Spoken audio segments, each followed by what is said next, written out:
রাধে রাধে সবাইকে। আমি গোপালকে শয়ন করাবো, ওই জন্য চলে এসেছি। তারপর খুবই ঠান্ডা, এই জন্যে আর কি একটু হাতটা ঘষে নিলাম। তো এবারে শয়ন করানোর আগে গোপালকে যেগুলো লাগাই, আমি পাউডার লাগাই, স্যান্ডেল পাউডার যেটা হয় সেটা লাগাই। তারপর আতর লাগাই, চন্দনের একটা আতর আছে সেটা লাগাই। তো তারপর কি করলাম, বিছানাটাকে ভালোভাবে ঝেড়ে নিলাম, হাতে করে বালিশগুলো সব আবার ঠিকঠাক করে দিয়ে দিলাম। গপুর মাথার বালিশ, পাত বালিশ একটা, আমি এগুলো সব নিজের হাতেই বানিয়েছি। একটা ফুলের বালিশ বানিয়েছি। তো এরপর বড় গপুকে সিংহাসন থেকে নামিয়ে নেবো। তার আগে চুলটা খুলে নিলাম, গোপালের মুকুটটা খুলে নিলাম। তো আজকে এতটাই ঠান্ডা, এই জন্য আমি গোপালকে আজকে ভেবেছি যে সোয়েটারটা পরিয়ে তাকে শুইয়ে দেবো, শয়ন করিয়ে দেবো। সেই জন্য সোয়েটারটা ছাড়ালাম না। এরপরে একটা দেশলাই জ্বেলিয়ে সলতেটা জ্বালিয়ে নিলাম প্রদীপের।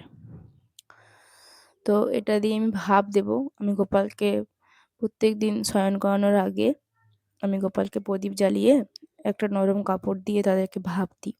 তো প্রথমে ওই সেলাইটা জ্বলছিল না, সলতেটা ছোট ছিল আর তো জ্বলছিল না, ওই জন্য আমি আবার একটা সলতে নিয়ে জ্বালিয়ে দিলাম। তারপর একটা নরম যে রুমাল যেগুলো পাওয়া যায় বাজারে, তো সেই নরম রুমালটাকে আমি ভাঁজ করে সেটা প্রদীপে একটু একটু করে হাতে করে চেক করি যে খুব যাতে গরম না হয়ে যায়, নয়তো বা কপালে গায়ে দেওয়া যাবে না। তো যা হোক, প্রদীপে গরম করে একটু ভাপ দিচ্ছি। গোপালের গোটা শরীরে ভাপ দিই, পায়ের তলাতে, পায়ে, গলায়, হাতে ভালো করে ভাপ দিয়ে দিলাম।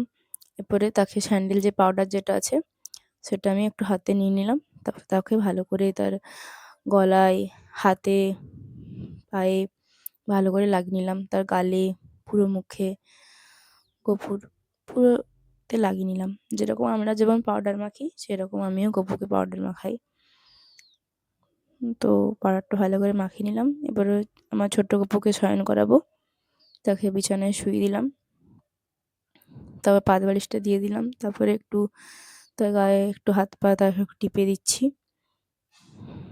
তারপরে তাকে ভালোভাবে ঘুম পাড়িয়ে দিচ্ছি আর কি।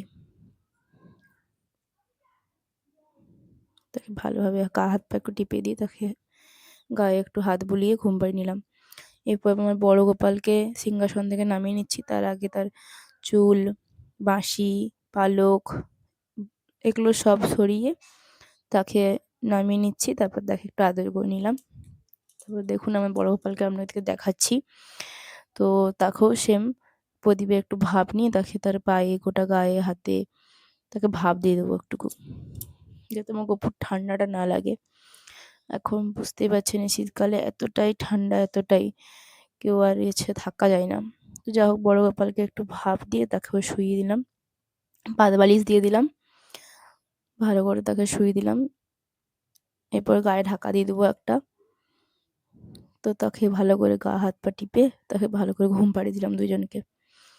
এরপরে ওই আতরটা যেটা বের করেছিলাম সেই আতরটা এরপরে আমি হাতে নিয়ে তাদের দুজনকার দুটো পায়ে আমি লাগিয়ে দেবো। দেখতে পাচ্ছেন লাগিয়ে দিচ্ছি।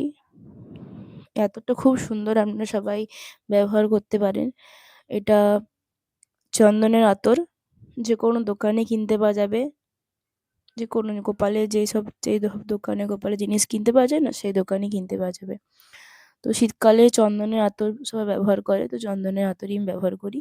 তারপরে একটা গপুদের যে কম্বল যেটা আছে সেটাকে আমি দুভাঁজ করে পাট করে নিই।